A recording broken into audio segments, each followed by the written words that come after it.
Figure it out. Hello, this is Adam Koralik from Figured Out Productions. The following video is a video of some kind, and I hope you enjoy it. Hey guys, it's Adam here, and welcome to PlayLoad. This is all my video game pickups for the month of October 2022. As you can see, kind of a fun month. There's a lot of really cool stuff here. Before we do that though, if you guys could do me a favor, please like this video, comment down below, and subscribe if you haven't already done that, as well as check out all the social media stuff in the description. Twitter, Instagram, Facebook, Discord, Patreon, etc. I appreciate the support. And of course, you can check out my new channel, Flying and Eating, which is all about adventuring, flying, and eating, and you can actually see a lot of the locations where I picked up all this sort of stuff. It's pretty fun. Now, with that out of the way, let's get started. So, as I said, I adventure. I actually was in Europe, specifically Portugal. I was all over the Pacific Northwest, namely San Francisco, Sacramento, Portland, Oregon, Seattle, Washington, and Vancouver, Canada this month. It's been kind of a busy time, right? And I'm about to go to Japan. Yep. You should go watch that channel. You can see all that stuff. Now, we got a lot of video games in that process, not including Japan because that hasn't happened yet, but we got a bunch of stuff. So let's start with the European stuff. Now, if you guys have watched the channel over the years, you know that when I do get the opportunity to head over there, I'm only looking for exclusives, typically. I'm not looking for games that I could easily get at home. Why would you do that? Unless you can't easily get them, but you'll see what I'm talking about. Now, the first console up that I picked up stuff for was the PlayStation 2. The PlayStation 2, I don't think my fellow North Americans, so the Americans and Canadians, I think a lot of us underestimate just how many PlayStation 2 releases actually exist. And I don't even just mean here, like there is a multitude of games that came out exclusively in Japan and in Europe especially that we just never saw. Now, there's a reason for that.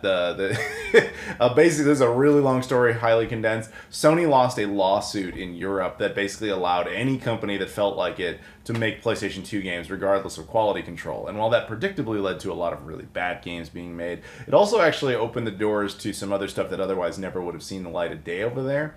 And I'm not going to say this is the situation with every single one of these games, but every one of these games is exclusive to the system, or at least exclusive to Europe in the context of the PlayStation 2 in America. Meaning, it might have come out in Japan, and that was a common thing where there'd be a Japanese game that would get ported over to Europe, but we never saw it in North America.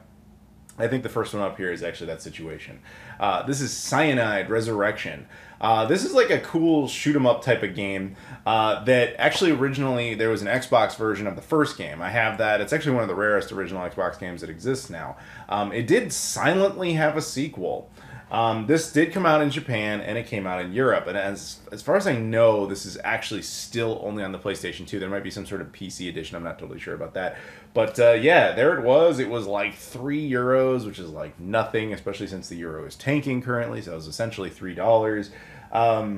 Which was, yeah, I'm not going to sit here and say this is like some great game. I haven't really had any time to play it, but yeah, the fact that it exists and it was just sitting there, it's like, oh yeah, I'll definitely pick that up. This is an example of like kind of a good option if you're going to import stuff from Europe, because I feel like, and I did an entire video on this once, I feel like people in the US and the Canada really kind of ignore European imports, and I don't totally know why, because there's this common misconception of, oh, everything's PAL and it's 50 hertz, which is almost not ever the case. But I did a whole video on that once, breaking down like why that myth is mostly wrong. You should check that out. But anyway, yeah, that's a cool one. But then again, maybe these are games that are the reasons people don't import stuff from Europe, because they're junk. The first one up would be Heracles Battle with the Gods by a company called Midas. Midas was one of those companies that kind of sprang out of the reality that they could now publish games without any quality control. So I have absolutely no expectations for this particular title. And the same would go for this. This is Gecko Blaster from Phoenix. Phoenix is the most infamous of them all. If you see the Phoenix label on something, that is the stamp of crap. Like, that just means it's bad. Like, by default. Remember when you were growing up in the 90s, if you're around my age, and you saw Capcom or Konami on something, you're like, oh, that means the game is good.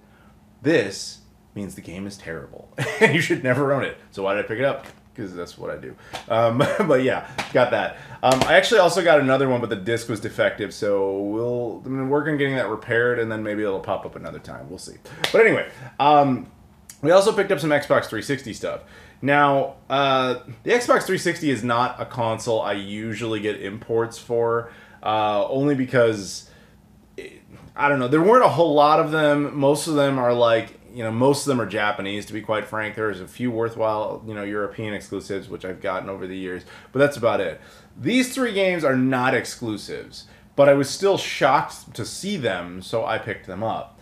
The first one I saw was this. This is Injustice Gods Among Us, the promotional copy, not for resale. This requires an explanation. I'm sure that if you've paid attention to the video game industry at all over the years, you are aware that games get reviewed by outlets before they get released publicly. In our day and age, what typically happens is, someone sends, like a company like a Ubisoft or whatever, will send out a Steam code or, an early access, like, console key to an individual publication or an influencer, such as a YouTuber. I've been through that many times myself. But back in the olden days, in the before times, in the long, long ago, what they would do is they would actually send out physical editions of the games, usually kind of denoting that they were review copies. However, every region can kind of do this their own way. The US, I always felt, did it the most uninteresting way. They would essentially just send a retail copy of a game to like a magazine or whatever. It was a concept that was essentially phased out, I think, during the 360 era, at least in North America. I remember I only got like a couple of 360 promo like copies, review copies. The one I remember the best is I got a really early access copy of Saints Row 4 once for the 360, and it was literally just a disc, and it just very coldly said on it with very basic printing, like Saints Row 4 promotional copy. Like it wasn't interesting. The Japanese ones are usually full retail copies with just like a small sticker somewhere that says it. I find the European ones the most interesting because they're like this. This is not faded. It's supposed to look like this. It's all grayed out and then it has this giant band on the side. So this particular copy would have originated from WB Games, and it would have been it would have been mailed out to some outlet within Europe for specifically the purposes of reviewing it. Now on the back, it's just like any standard release, but you open it up, they never have a manual, ever, and the discs look different. They say promotional disc, not for resale, which of course it was being resold.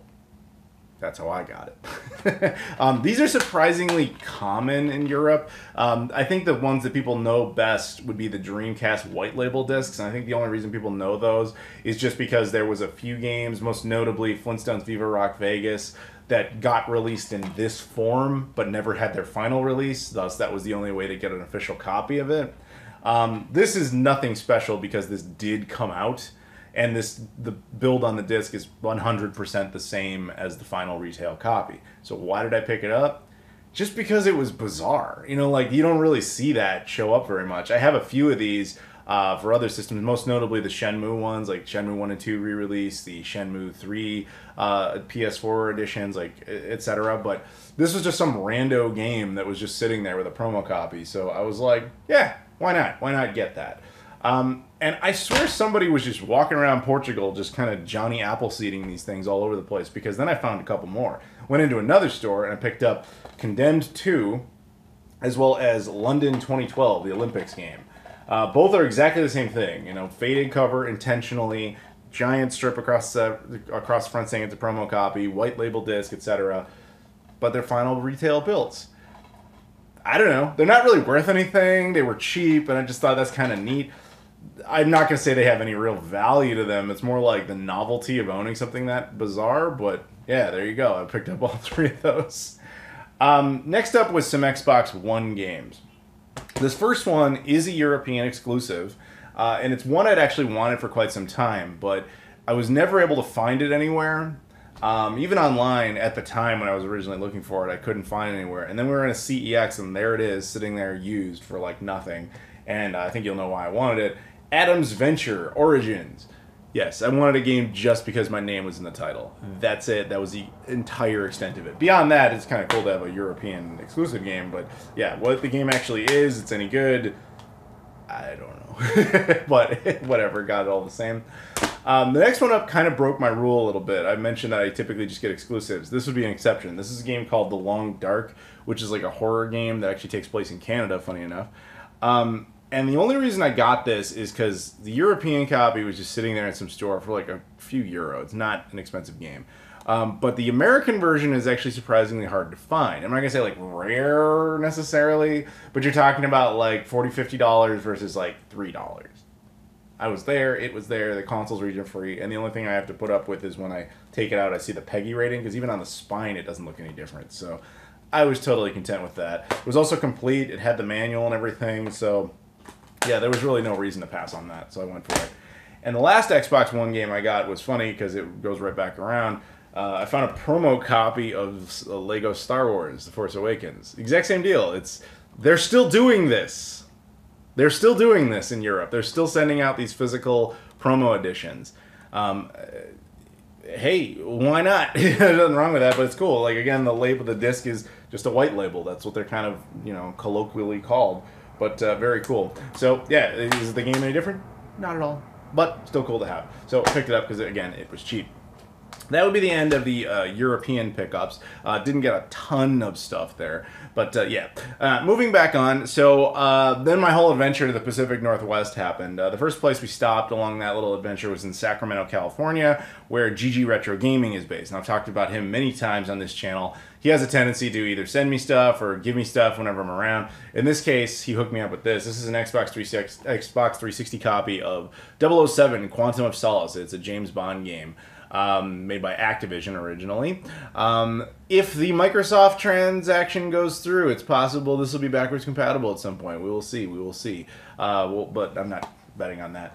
Beyond that, I really don't know much else about the game. But to me, nothing will ever top GoldenEye. And hey, we're getting that back finally. How cool is that?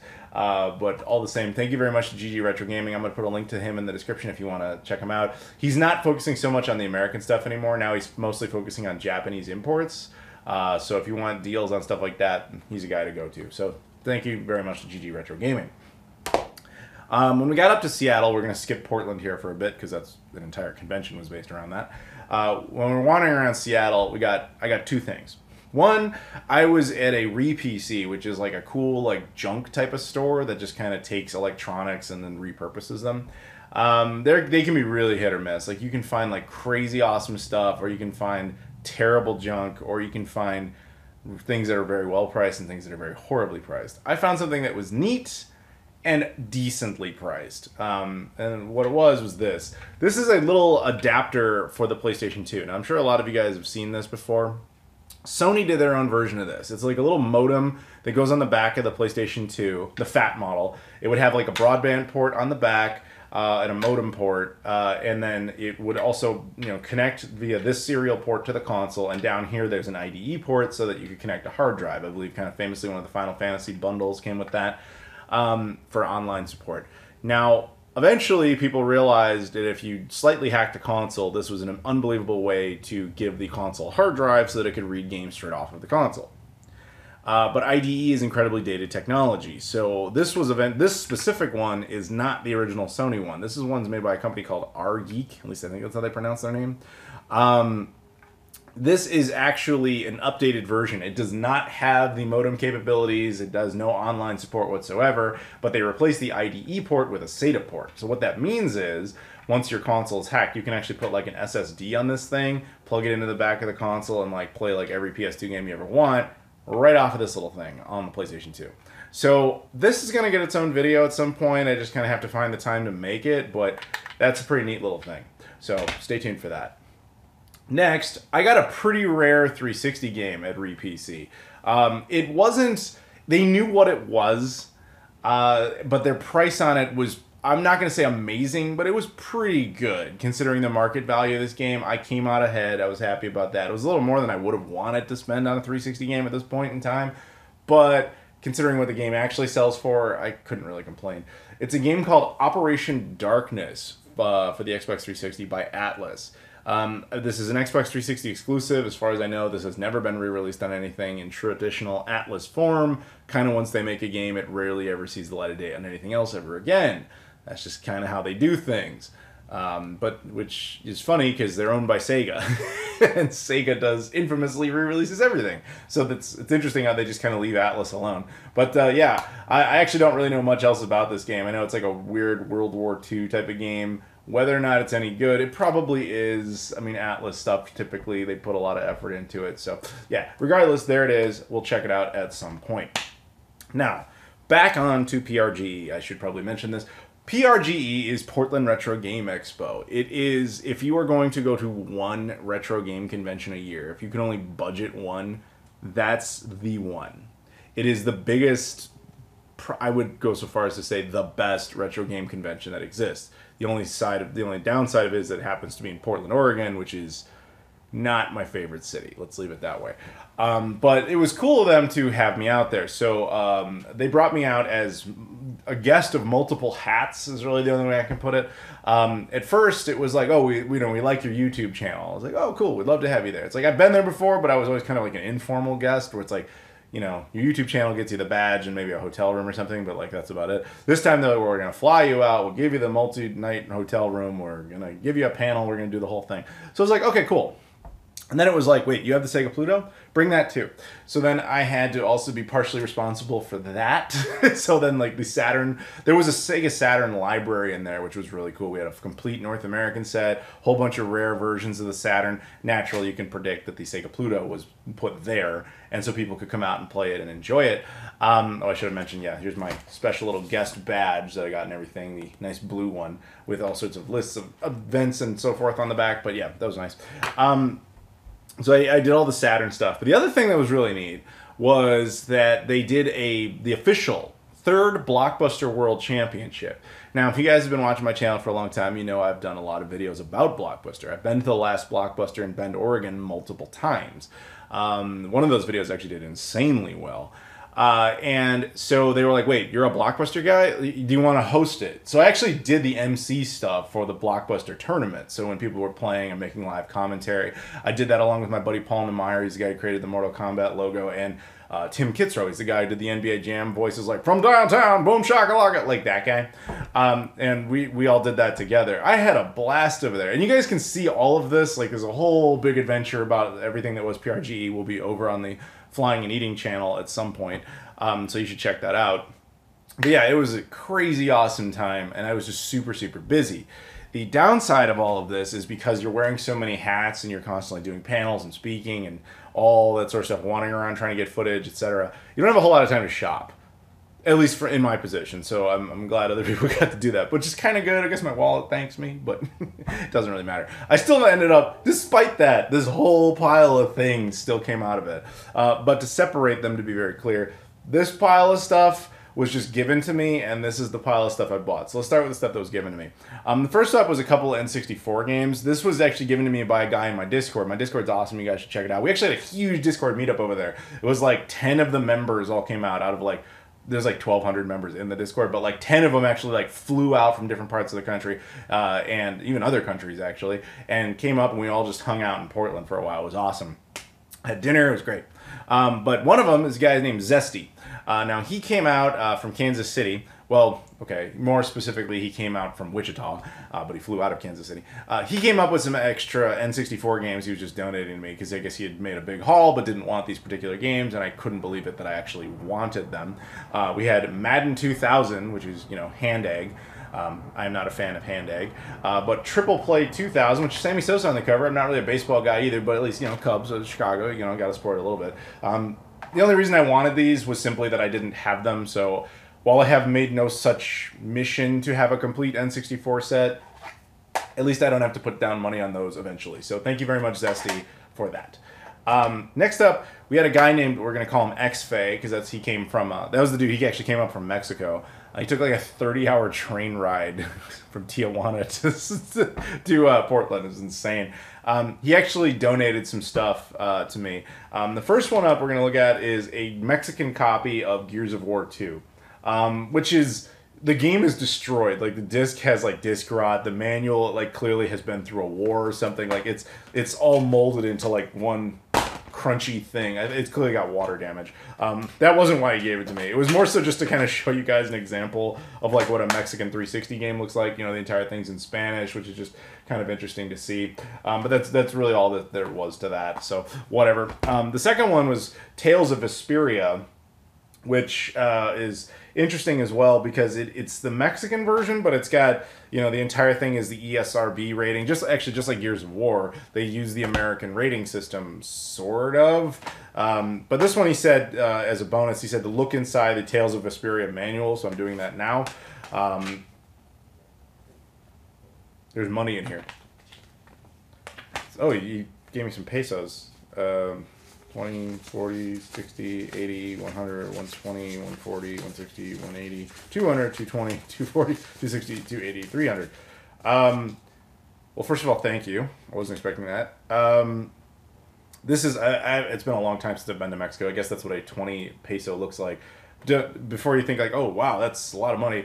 If memory serves, this is like 300 pesos is like $15 US. It's not like a ton of money. My guess is he probably intended to like give one of these to everybody and then forgot.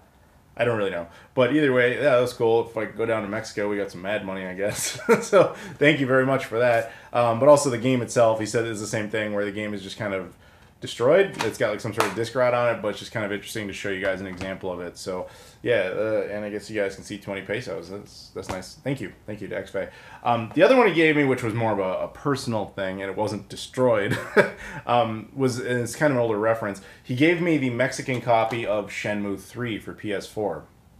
Now I did a video very recently talking all about Shenmue again and, you know, my love for the game and showing off some new stuff. I actually casually mentioned that this was the only remaining PS4 edition of Shenmue 3 I'm aware of anyway that I didn't have, and that the only thing that really makes it special is, so as I said, they use the ESRB down there, but they wrap the plastic over the American copy and basically put stickers on it saying it's the Mexican edition, hence this little part. But it turns out that's like only half true. If you actually look at the back is definitely dual language in English and Spanish, and the American version doesn't do that. So this is like a mutant hybrid of sorts. But either way, I'm going to keep it sealed just because what makes it the most special literally is the plastic it's wrapped in. Very cool, though. So thank you very much. I'm not 100% certain that my Shenmue 3 collection is complete, but it might be now. So thank you very much to XFay for that. You didn't have to do that. We got another game up here for the PS4. We got a game called Fightin' Rage. This is a limited run release. This was actually given to me for free by one of the guys who works. His team made Horizon Turbo Chase. It was an infamous game. But anyway, he came up to me and just started talking to me at PRGE. His name was Jesus. We ended up hanging out in Seattle. We all went and got dinner and stuff. He was a nice guy. But he just kind of gave this to me. He said, if you like Streets of Rage, like this is a game that I think you're really going to enjoy. So yeah, that was really super cool of him to do. I haven't opened it yet or done anything yet, but I'll definitely check this one out for sure. That was super nice. Like, dude, honestly, Jesus, if you ever do watch this video, thank you. You really didn't have to do that, but thank you very much. And we should get dinner again. We had ramen. It was awesome. Next up, we have the Crimson Red wireless 8-bit or 8-button arcade controller for the Sega Genesis. This one's kind of funny. I was walking around at PRGE and Retrobit had a table up, and they were promoting some of their new items. They actually have like a cool analog, like dual thumbstick Saturn controller they're working on. They had that, and they had a bunch of other things. And I was talking to them for a second. I was wearing a Blockbuster shirt at the time. And I was wearing it because I was over there doing the Blockbuster live streams, and I finally had a few minutes to go to the dealer floor and look at stuff. And they started talking to me, and they're like, what's the deal with the Blockbuster stuff? What are you guys doing over there? Like, you know, did you guys come up from Oregon? What's the deal? And I was like, oh, they think I work there. And I had to explain, like, no, I don't. I actually am a YouTuber. I've actually covered your stuff. And one of them's like, I knew you looked familiar. Yeah, you did, like, you had the Saturn one with the Pluto. I remember that. And I was like, yeah. And he was like, oh, dude, here. And he just handed me this. He's like, thanks for making those videos. We really appreciate it. That was cool of you to do. And I was like, dude, that's cool of you to do. So nice guys over there. But yeah, they hooked me up with this for free. They just gave it to me. I think I will do a video on this. It should work with the Genesis Mini 2, which is about to drop, or has dropped, depending on when you're watching this. It says it works with the Genesis Model 1, or well, the Sega Genesis in general. PC, Mac, PS3, Switch. It doesn't mention Master System, but I would have to assume it works on that, but I guess we'll test that out later. But yeah, this will get its own video. Also, I got a magazine from the Saturn Shiro group. As I said, we were, kind of participating in the whole Saturn library event, and the Shiro guys actually publish a magazine. Like, that's pretty dedicated. And they were and Dave specifically was like, "Here you go, Saturn Dave." He just was like, "Here you go, have a copy." So thank you very much. You didn't have to do that. It was very nice of you. And the last thing I got there for free, if you want to think of it that way, was a little bizarre. This is an Atari 7800 flash card. This is called the Concerto, and it has something called the Hockey board in it. This is made by a guy named Fred Quimby. Now, the deal with this is a little bizarre. You can think of this like an EverDrive. It's a cartridge for the Atari 7800 that has an SD card slot on it. You put the games on there, it plays off there, right? I actually didn't even know this existed. But there was a guy in my Discord. Again, my Discord's awesome. He's an Irish guy who goes by the name Me Real Lucky O'Charms. And he asked me, he's a big fan of the 7800, and I guess he really wanted one of these. But the guy, Fred, was not willing to either sell these online or would only sell individual parts. I don't really remember the specifics of it. But O'Charms, if you will, asked me, like, "Hey, you're going to be a PRGE. Would you mind buying one of these for me? Like, I'll pay for it, and I'll buy you one as well for your trouble." And I was like, "If you're sure, man," because I guess Fred was actually going to be there and selling them.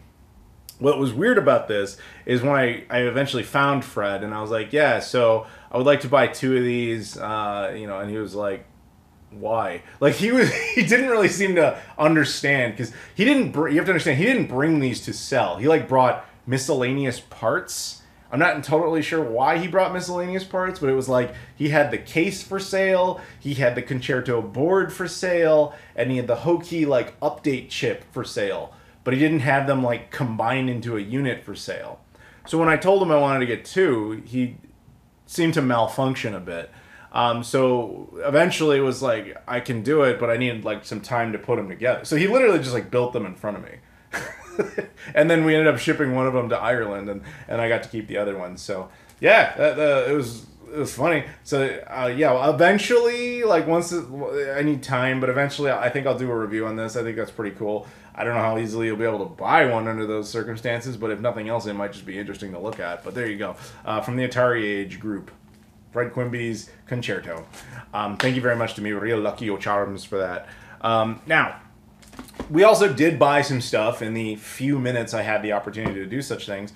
So wandering around the show floor, this is what we got. The first thing, well, it wasn't in this order, but the first thing I'm going to show you was just I saw it, I'm thumbing through if you go to a retro game con, there's always tables full of stuff, and you start thumbing through all the things, trying to figure out if there's anything interesting to you. This one really caught my attention because it was just among a bunch of PS1 games and stuff, and I could not believe what I was seeing. It's a Nuon demo disc. You know the Nuon? No, you don't know the Nuon. That's the whole point. The Nuon was a very failed console that attempted to compete in the 6th gen alongside the Dreamcast, PlayStation 2, Xbox, and GameCube. That's why you've never heard of it. I've done a few videos on it, believe it or not. I actually have 2 different models of it. You can watch the videos if you want more information, but it only had 8 games ever released, and one of them was exclusive to South Korea. It was just surprising to see this there, and I was like, what is this? So I picked it up. It was $30, and I was like, it's sealed. I have no idea what it's worth. I was like, it's new on anything. I haven't opened it. I don't even know if I'm going to. We'll see. I don't really like to keep stuff sealed in general, but this is so bizarre. It's like, what do you even do with it? It has demos for 800MU, 2600 Pac-Man, Bomb, Breakout, Chomp, Chomp TE, Decaying Orbit, Doom's Same Game, and Snake. It has music samples. It has something called Discover, which is a bunch of source files, and then controller dump, dead zone, system information, version, whatever, and something called Interact, which is just it's got screensavers and demos and things. Now, I want to be very clear about this because I thought at first this was something that actually happened in the Nuon's heyday. But upon further reading of it, I realized this is a homebrew thing, because it straight up mentions Nuon homebrews and game demos available for the first time. So there is an indie scene for the Nuon that made this. Okay, so yeah, it was happy to get that. Just to have some Nuon content is insane. Next up, I got a couple of vinyl records. I'm getting more into vinyl specifically when it comes to video game soundtracks or movie soundtracks. Not so much like actual bands, because anybody who knows me famously knows I don't really know bands and I don't really know music. I just know music associated with things I already like. So in this case, we have the Teenage Mutant Ninja Turtles 4 Turtles in Time score on vinyl. This is the I Am 8-bit edition. They have this kind of simplistic cover where it's like this is a sticker applied to the plastic wrap. Like once you take it off, it doesn't even say Turtles on it anywhere. So you kind of have to, if you know, you know. So I'm looking forward to listening to that. The other one I got was Power Stone.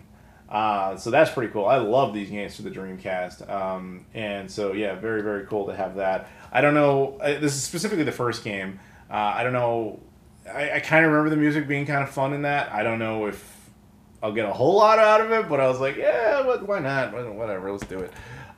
Next up, I got a console. This one kind of broke a rule of mine, but I still did it. This is a PC Engine Duo X. Duo RX. There's two versions of this. There's the Duo R and the Duo RX. I don't totally know the difference. We'll find that out eventually. The reason this kind of broke a rule of mine is that I don't typically buy Japanese consoles in the US because you're paying an extreme premium on like importing it essentially. Like if I were to find this in Japan, it would probably be a lot cheaper. The reason I did it was twofold. One, it's much cheaper than it should have been to begin with because it doesn't work. And the second reason I was willing to jump on that is because my buddy Chris is like the guy who repairs PC Engine and TurboGrafx anything, and he lives like an hour away. I've just done videos on his work before. Great guy. And I asked him, like, do you think you could do it? And he's like, probably. He's like, usually it's, you know, fixable. He's like, occasionally there's like a bad chip on those things that just can't be fixed. Hopefully that's not the case. If it is, then worst case scenario, we have a very nice looking paperweight, but we'll give it a shot. The guy who sold this to me was very willing to negotiate. I bought something else from him. He bundled them together, took a nice haircut off of both.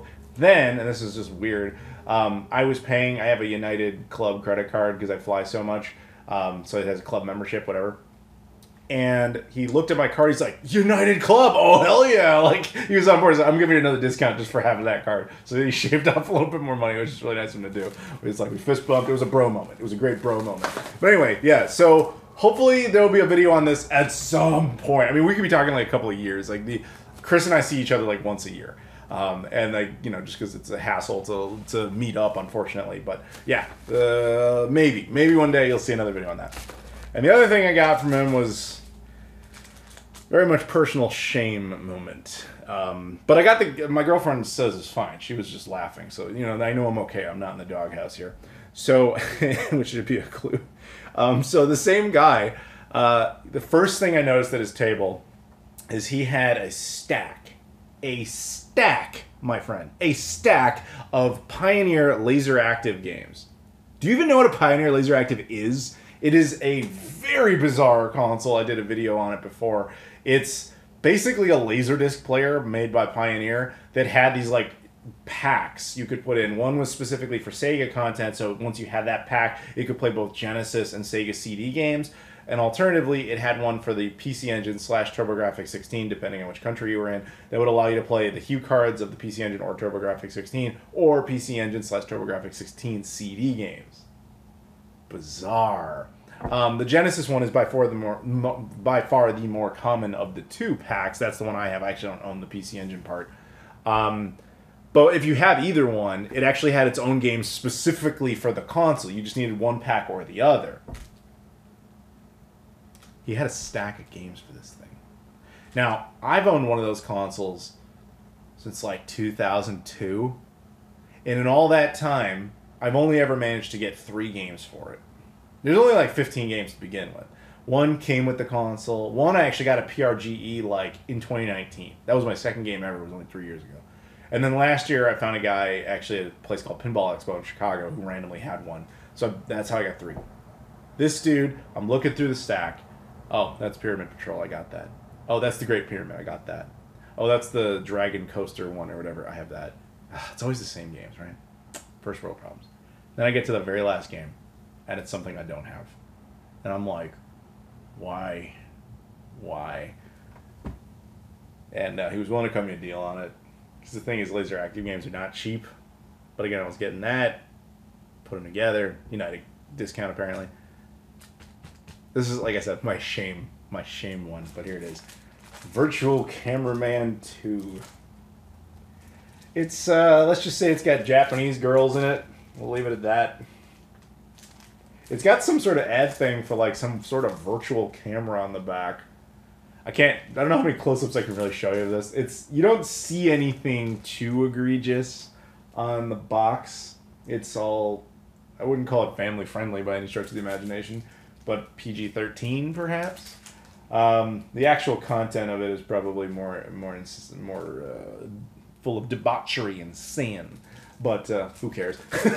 Anyway, so yeah, I now have a fourth game on it. This will not have its own video because I appreciate not being demonetized. But yeah, very cool to pick that up. That would do it for the end of the pickups at PRGE. So let's talk about, we got a few packages here. The first package is a little strange because it's not video game related, but it is like channel related. It's one of those, this is how the sausage is made moments. So we'll just go ahead and open it up. This was sent to me by a company called, I believe they're called Videogame. I had never heard of them before, but they clearly like watched one of my videos. And if you ask me, I think, yeah, Videogame right there. If you ask me, I think what happened is they saw last month's PlayLoad. In last month's PlayLoad, I got a couple of monitors, and I was, showing them to you, and I was rigging them all up, and it was kind of, you could tell just by looking at the footage, it was kind of a pain to rig them up just because of the amount of cables that were required to make that happen. So when they reached out to me, they basically said that they wanted to help me like make the process easier to set stuff up, power requirements and all that. And so they sent this to me, which has got a couple of parts to it, it looks like. It has more than I was expecting. Okay. Inside, yeah, we have a few different things. We have the main device itself. This is the Ugreen 100 watt Digi Nest Pro 361A. We'll open that in a second. It also came with some extra cabling here. It's this is a USB-C to C cable, and this is an iPhone to USB-C cable. It also works with newer iPads and iPods. I actually don't own anything that's compatible with this because I don't own an iPhone. I never will. I don't own an iPad. I never will. I do have an iPod, but it's like the older interface. So even though that was nice of them to send, and apparently it supports that, I'm never going to need that. But thank you all the same. But yes, spare USB-C to C cable is great. So let's go ahead and take a look at this and actually talk about it. So again, I'm just showing you guys this because this is, to me, is like very helpful. You guys don't understand when I'm sure you've seen videos of mine where like I have a monitor set up while I'm showing you something else. While it all looks like it's clean and efficient and we're just playing something, you have no idea how much complication goes into that. Every single little part of it needs power because usually I'm running a retro console on a modern monitor and they don't support each other. So you have to add extra pieces to make that possible. The console needs power. If there's like any sort of HDMI conversion cable of any kind, that like whether it be something kind of cheap and low grade like a pound cable or something high grade like a RetroTink 5X, whatever it is, that needs power. If you need to use something like an M Classic to fix the resolution, that needs power. The monitor itself needs power. It's complicated. So they wanted to streamline that process for me because usually I'm just kind of plugging in random stuff and just hoping it all works out. This is going to make my life so much easier in that regard. This, again, is the DigiNest Pro. Now, it's this, like, big, bulky, not bulky in a bad way, but, like, hefty, I think would be a better way of putting it, power brick, essentially. With a, I believe this is a 6-foot power cable, so you just kind of run that to any sort of, power outlet. And from there, essentially what this is a power strip, but a nice one.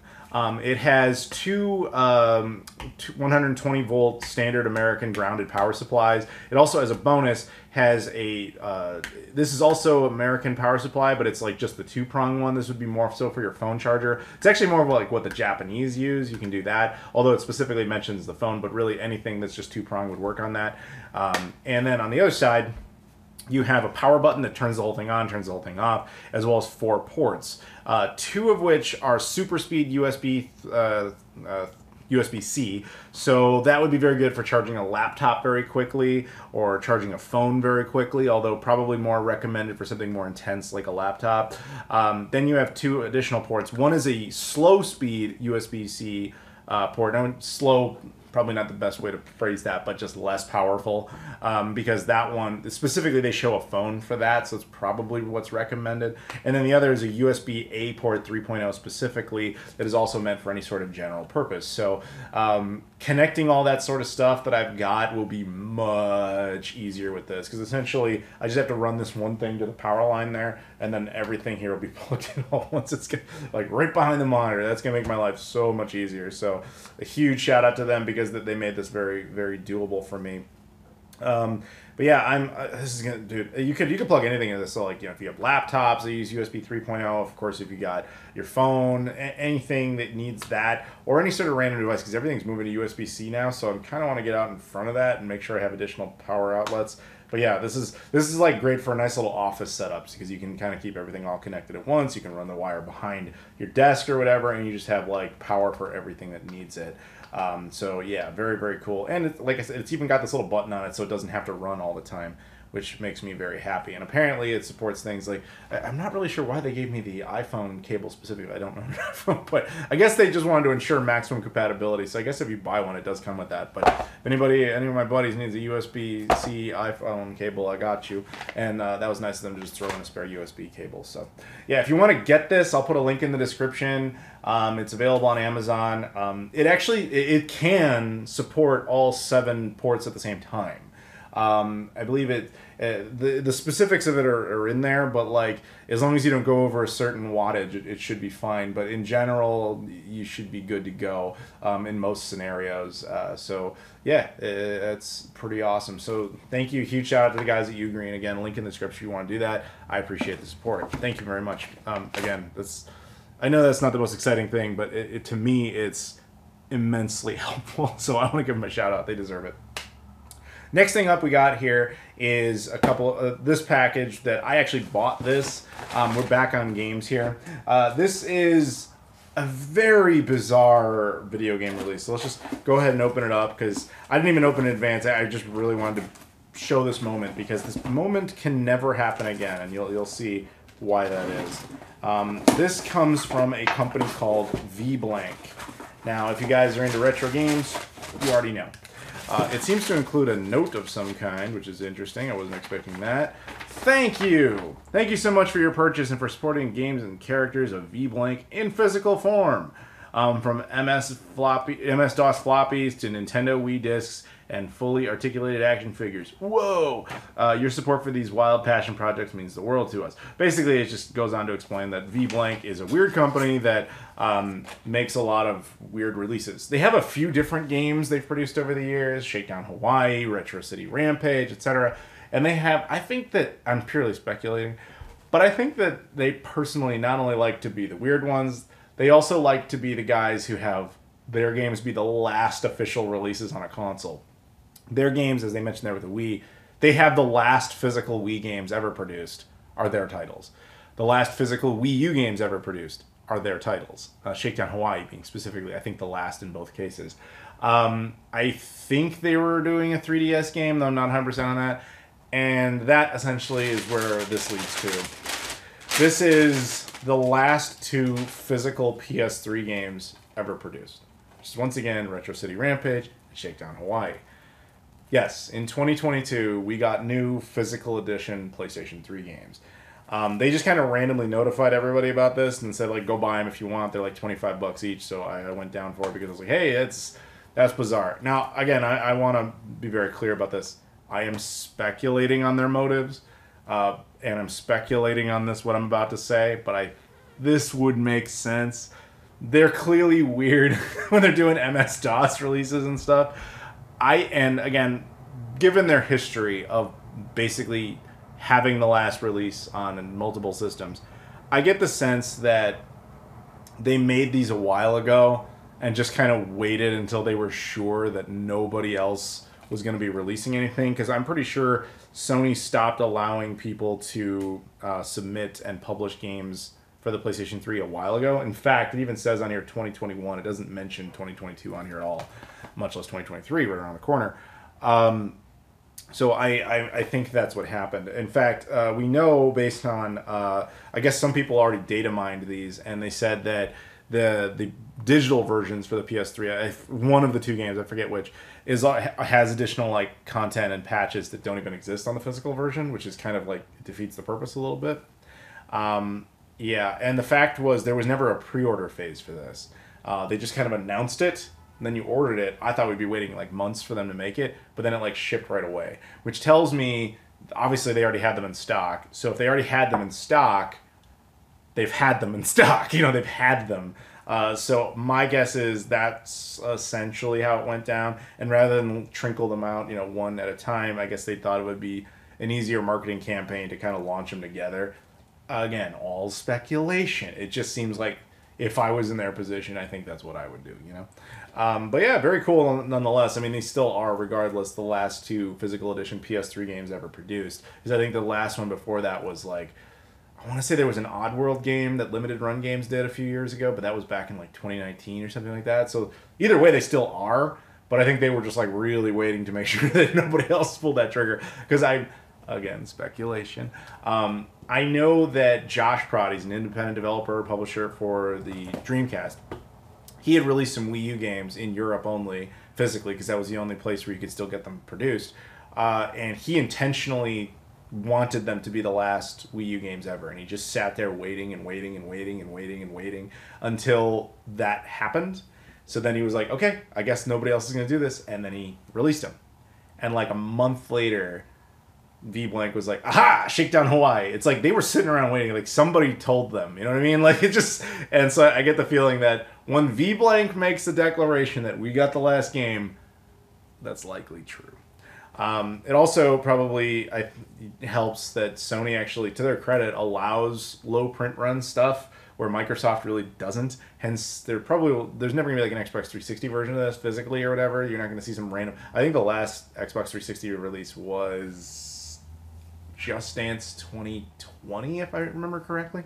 But yeah, Microsoft doesn't allow the low print run stuff, so I think that's the end of it. I also think they only did like 1,000 copies of each, so if you're interested, links in the description. Again, I bought these, I want that very clear. Like, it doesn't matter if it's sent to me or if I bought it. If I think it's interesting, I will tell you guys about it, and you can check it out for yourselves. But yeah, there you go. Very cool. And the last thing up was a strange little care package that I'm not totally sure what's in here. This comes from a company that I think a lot of you will be surprised sent me anything. This came from Square Enix. Yes, for real. Square Enix sent me this. Where this originates, the genesis of this, I like using that term for multiple reasons. The genesis of this was basically I was talking to a buddy of mine who happens to work at Square Enix, and I was showing him the promo copies, the European ones, and he's like, "Oh, I think we can help you out with that." And then so he just sent a package. So I'm pretty sure I can kind of guess what's in there, but yeah, we'll open it up and we'll take a look. So here we go. And we got a big old stack of stuff. All right. We got stuff for days. Let's do this. Yeah, drop those. Okay. Whoa, we got a lot of stuff. All right, let's kind of organize here for a second. We got these. We got those. This. All right. We got those. And we got these. We'll start. Let's go in this order. So we have some Xbox One promo copies similar to the Lego Star Wars. We have Final Fantasy Type 0 HD. This one's interesting because is this the Russian copy? I mean, there's Russian on it, but there's also German. There's a lot of stuff. I think this is just like multi-purpose, all of the, all of Europe and beyond, because you have multiple rating systems. You have the German one, the USK, you have the PEGI one, which would be the UK specifically, and most of mainland Europe. You have the MA15. This is Australia. 16 plus. I'm guessing that's Russia. The only reason I'm guessing that is because Russian text is at the bottom. I'm not actually sure. I don't know if I've ever even seen that. Actually, maybe I have, because I think my Shenmue 3 Russian copy would probably have that. But anyway, yeah, in the back, it's got a bunch of different languages and a bunch of different information. Promo copy is still sealed, so very cool to have that. Same thing, basically, for Sleeping Dogs. Exact same concept, all over again. Sleeping Dogs Definitive Edition with multiple languages all over it. Hong Kong is your playground. Very, very cool. So, thank you. We have various 360 ones. We've got Deus Ex Human Revolution Director's Cut. All of these are sealed, apparently. Or, for the most part, they're sealed. Very cool. I think because of what they are, in most cases, I'll probably leave them sealed because in a lot of instances, I actually already own the games. It's just kind of the novelty of having the weird promo version. But if I don't own the game, then perhaps I'll open it. We'll see. We'll see. Thief, again for the 360. Again, a promotional copy. All of these are promotional copies. It's just kind of, actually, one of these is not, but we'll get to that very specifically. Tomb Raider Underworld. This is the only one that's actually open. This one, yeah, Tomb Raider Underworld. Very cool. It's nice to see. So this one, the discs are entirely gray, and those I remember there being some color. This is just like gray, but this one actually has a manual, which is surprising. I've never seen one of these promo copies have a manual. Maybe that got thrown in. Maybe that's why it's open. Is somebody opened it like, oh, we have spare manuals, just chuck one in there. I genuinely do not know, but there you go. Supreme Commander 2. Again, same deal. An RTS from Chris Taylor. Very cool. Murder, Sole Suspect. I mean, you want to vomit at a cover, man. look at all this, with the yellow strip there and all the different rating systems. It's like I can't see the cover. Like I get it. I get what its purpose is. It's it's a review copy, but that's just my instinct. He also included a couple of promo discs. Actually, this is a perfect. Actually, I can show you this now. This is an example of a white label disc for the PS4. The PS4 white labels, again, the promo copies, weren't as interesting as the Xbox ones, because the Xbox ones have like a case. This is standard. This is not like, oh, we couldn't find the case. This is how all the PS4 ones ship. It's just a plastic case. The discs also ship with the artwork facing out instead of the other direction. Because I have a couple of these. I have some Shenmue 1 and 2 re-releases, some Shenmue 3 ones. Occasionally there'll be a slip of paper inside with some actual artwork, but usually they ship this way. Again, the disc is completely region-free. It's just, this is Lara Croft in the Temple of Osiris. And the other one here is a PlayStation 3, so it's perfect. We actually can kind of tile this together. Not only do we have more PS3 content, but you can see, I think this is the only PS3 white label I have now, and the game is Deus Ex Human Revolution Director's Cut. So they gave me the 360 version as well as that version. So very nice of them to do that. And the last thing up, which is not at all a promo copy, this is actually a brand new release, I'm sure a lot of you guys know, Nier Automata, the end of the Yorha edition. This would be this for the Switch. Yeah, this is a big game. I know a lot of people got excited about. This just came out, so this is really just a hey, just enjoy. Thanks for thanks for everything. So thank you very much to my buddy over at Square Enix. Happy trails. I'm glad he's over there now. He's doing good work, and that's clearly like awesome stuff. So thank you very much. Yeah, I'm looking forward to checking this out as well. You guys, I'm assuming a lot of you guys have played this. Tell me what you think of it. So very cool. And it also includes the content from a long serial number DLC. It's got DLCs on it, basically. So, very cool. Hey, just when you thought this video couldn't get any longer. Yes, sorry, it's post-production Adam here with something new to add to this monitor. So, I got a notification while I was editing. Just as the video was about to be done, I got a package, and I was like, I don't remember ordering anything. That's because I didn't. This monitor was sent to me by a company called J-Link. Now, what happened here is that last month on PlayLoad, I showed you guys several monitors I was sent because I was just really appreciative of the monitors being there to help my setup. Very notably, there was one by a company called Innocen, which was a 4K editing monitor, which is what I use to make the videos now. It was really very helpful. And the guy who runs the PR for that is also the guy who runs PR for this company called J-Link. Now, in that video, I mentioned that that was an editing monitor. It really wasn't designed for gaming. You could technically do it, but given the limitations of its refresh rate, which was 60 hertz, it wasn't really ideal for PC gaming. So he was like, do you need a gaming monitor? And I was like, I mean, I guess, sure, thank you. And he was like, yeah, no problem. He just sent it. So here it is. So I thought the least I could do is talk about it and show it to you guys, because it's actually a pretty sweet monitor. Now, as you guys full well know, I'm not a PC gamer. I will realistically never use this for its original intended purpose. I do it with things like the GameCube because it's me, but we'll get to that in a second. The monitor itself, when you actually get it, you open it up, super easy to put together. It's just, it comes with one DisplayPort cable. It does not come with an HDMI cable, notably. It comes with the power lead. It comes with the power supply brick. It also comes with a metal tripod-like stand here as the base. It comes with a gooseneck. You can then put the gooseneck and the tripod together. It comes with a few screws. You can put together with a basic screwdriver in like a minute or so. It's really not very hard. And then you can just mount the actual monitor onto the gooseneck. Putting it all together takes like 5 minutes tops. It was a super easy install. And then there you go, you're up and running. The monitor itself is 27 inches. It supports, believe it or not, 165 hertz refresh rate, which is insane. It supports HDR. Like, it's a good monitor. It has a lot of great benefits to it. On the back, it has 2 DisplayPort inputs. It also has 1 HDMI input, which is how it's currently connected. It has a USB port, which can be used to provide power to things. It might have media functionality. That just dawned on me. I didn't think about that. Obviously, it has the power supply port, and then finally it has a 3.5 millimeter audio jack port. That would be the one Achilles heel of this monitor as far as the way I intend to use it. It has no onboard speakers.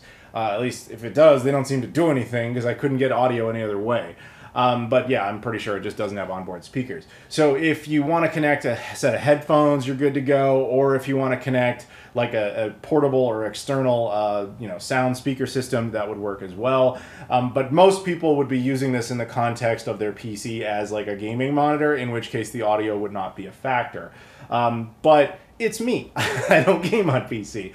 But where I got a lot of use out of this, where I think this is really neat, is using it with a retro console and just kind of maxing it out. So what you have in front of you here is a GameCube. Now the GameCube, this GameCube is obviously tricked out. It's got like special lights, fancy colors. It's even got a custom decal of me on the console. It also has region-free capabilities, a GC loader, and an HDMI native output. Like, I've done videos on this thing. We went to town on it. But the native resolution output of this console is 480p. Now this monitor supports a whole different host of resolutions, including 480p. So natively I could just plug it in and we'd be good to go, and let me show you what that would look like. If we just set it down to 14, this is 480p. Like, it displays, it works. The aspect ratio is inaccurate, not because of the monitor, but because that's how the resolution displays when it's being used on a GameCube. But we could do better than that. This monitor, as I said, is 1440p. Now, if you were to do just a cold boot up of the monitor and run this thing, it would actually show you in the corner what resolution it's set to. And if you're ever in doubt of what resolution you have, there is a power button on the back. This single button navigates all the menu, which you can see there. And you can use it to cycle through in different settings, so you can change the inputs, you can change volume, all that kind of thing. It also shows you a specific resolution that's running and the specific refresh rate. So, nice little thing. My only real complaint with that is that this same button is how you turn it on, turn it off, and interact in every way with the monitor. It's a little irritating to get used to, but once you do, you can get around what you need. But I would have preferred a couple of extra buttons to make that process a little easier. But that said, it works just fine. So you're probably like, wait a minute, your GameCube's running in 1440p? Yes, it is. And the way it's doing that is I have an M Classic running through it. See, I've done many videos on the M Classic. I've talked about it many, many times. I love this little device. But one of the coolest things about it is that its maximum output is 1440p. However, you rarely get to enjoy that because either you typically have a 1080p television or monitor, or you have a 4K television or monitor. Most 4K TVs, even though that's a higher resolution, don't actually support 1440p, so it tends to just max out at 1080p. This is the first time I've really been able to utilize the benefits of the M Classic in 1440p mode. So what I'm thinking I'm going to do is set up a sweet little modern retro section in my home where this monitor is set up. You have an M Classic running to it. You can take a whole bunch of retro consoles and then you can just use them on here and make it look really nice. I think that that'll be really cool. So yeah, that's kind of my plan. So I want to thank the guys at J-Link for making that happen. Again, this is the E27QP 4K, and despite that N tag there on its name, it doesn't actually run in 4K. Very clear about that. I'll put a link in the description if you want to check this out. It's like I said, it's a very nice monitor. It seems pretty lagless. It seems pretty good to go. It is designed specifically to be a gaming monitor. You could also use it as just a monitor, I guess, but for my purposes, that's what it's going to be awesome at. If you want to see like an example of the difference here, by the way, so this is it running in the 1440p mode. You see the colors really pop and everything. Let's turn it off. This is just going to go stock GameCube HDMI output, which by the way is the GameCube doing 480p. You can see the aspect ratio is wrong. The colors are no longer as vibrant. That's not the monitor's fault. That's the GameCube. So basically, you take all these pieces together, you got a happy camper over here. So happy little retro camper. All taking all the modern stuff and making the retro stuff work better for it. By the way, so thanks to J-Link, but huge shout out to Ugreen again for this thing. This is that the Ugreen power supply I showed you guys earlier. I said how useful I thought this would be. Man, was I right. This thing is a lifesaver. You can see it right here. All of these things, the GameCube, the M Classic, the monitor, as well as some other stuff that's running over there, are all going at once through just this one device. This one power button can turn it all on. This thing was a game changer. As soon as I started using it like off camera for my replacement for my phone setup and starting to put it in my office and all that, I realized this thing's like borderline essential. So thank you to those guys at Ugreen, because you definitely made my setup easier to work with. It's going to be a lot better now. Thank you to the guys at J-Link for this, and now back to your regularly scheduled nerdery. Yeah, huge shout out to Square Enix. Thank you very much for that. Again, even though I bought it myself, thank you to VBlank for just making, because this is the kind of thing I respect, somebody doing that. Thank you to the guys at Ugreen again. Cool charger. I'm looking forward to using this. Again, I cannot stress like how much easier this is going to make my life when it comes to video production. It's awesome. And thank you to everyone over at, thank you to the guy who gave me the discount on the, let's say, the adult content as well as the Duo X. Thank you to XFay for the games as well as the pesos. Thank you to Jesus for the copy of Fight and Rage. Thank you to Zesty for the N64 games. Thank you to Muriel Lucky O'Charms for that. Thank you to Saturn Dave. Thank you to Retrobit. Thank you to you guys for watching. I appreciate everything you do. As always, please do me a favor though, like, comment, subscribe, check out all the social media stuff in the description, Twitter, Instagram, Facebook, Discord, Patreon. Check out the new channel, Flying and Eating, so you can see all this blockbuster stuff and all the adventure that we went on. Appreciate that. Thank you very much, and I'll see you all later.